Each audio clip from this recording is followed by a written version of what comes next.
My visual exercise that everyone remembers are the connect the dots exercises.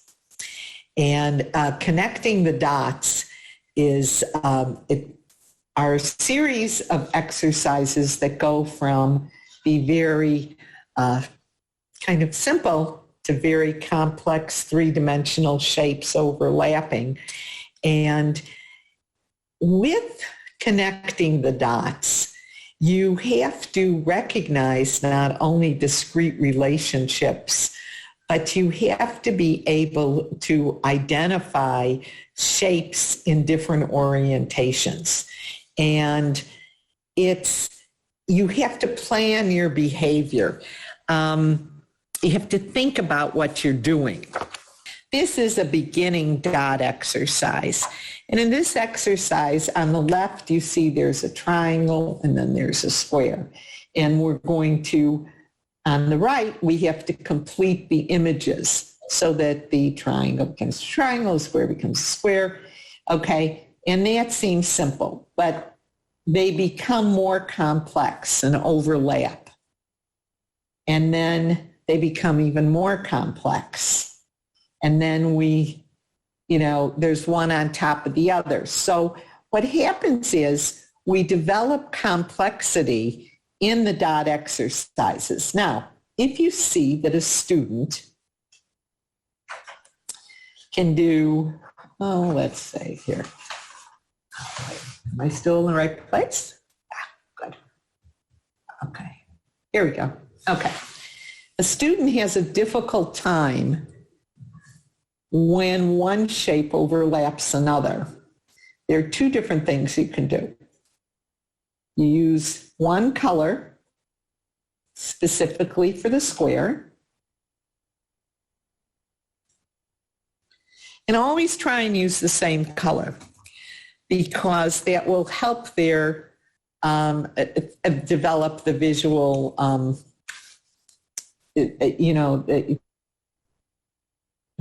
and then there's orange for the triangle. And then they may say, oh, now I see it, as soon as you did the green.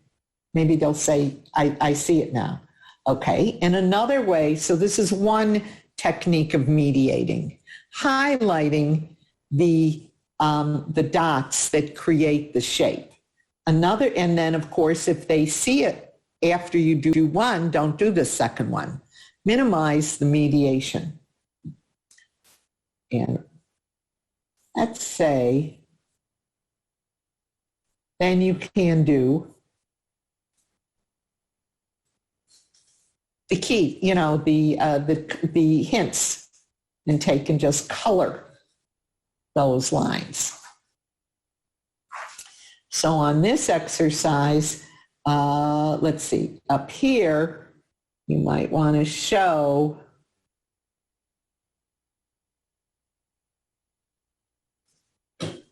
where exactly the triangle is in relation to the square.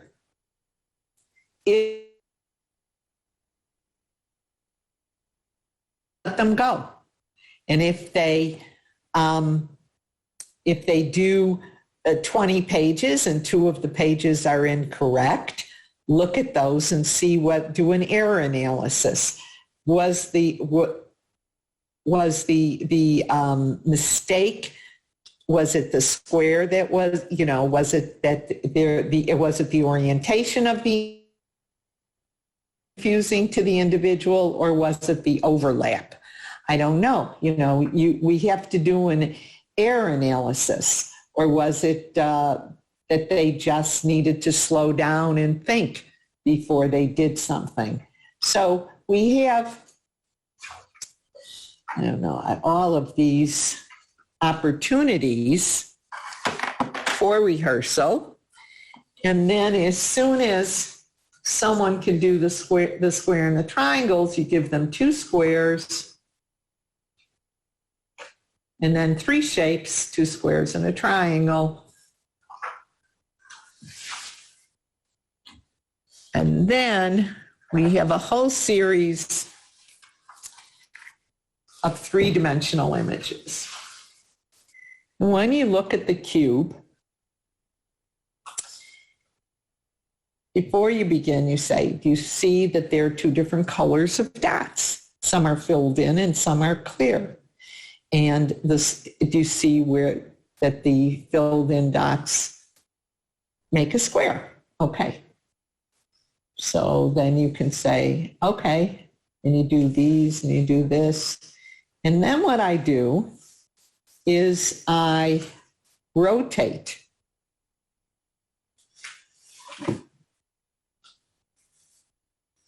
I rotate the image and I put in lines that purposefully tries to trick the individual or to prevent the individual from appreciating the whole shape.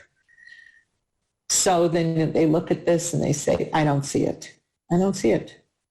Okay, do you see this one? Do you see this one over here? Do you see this one over here? No, this, do you see these? No, I don't see it. Then this again. Do you see that there's a square at the top, the square, the black dots create a square. So we create the square. Oh. Dot connects to a clear dot in that they're parallel lines. Parallel lines are like train tracks.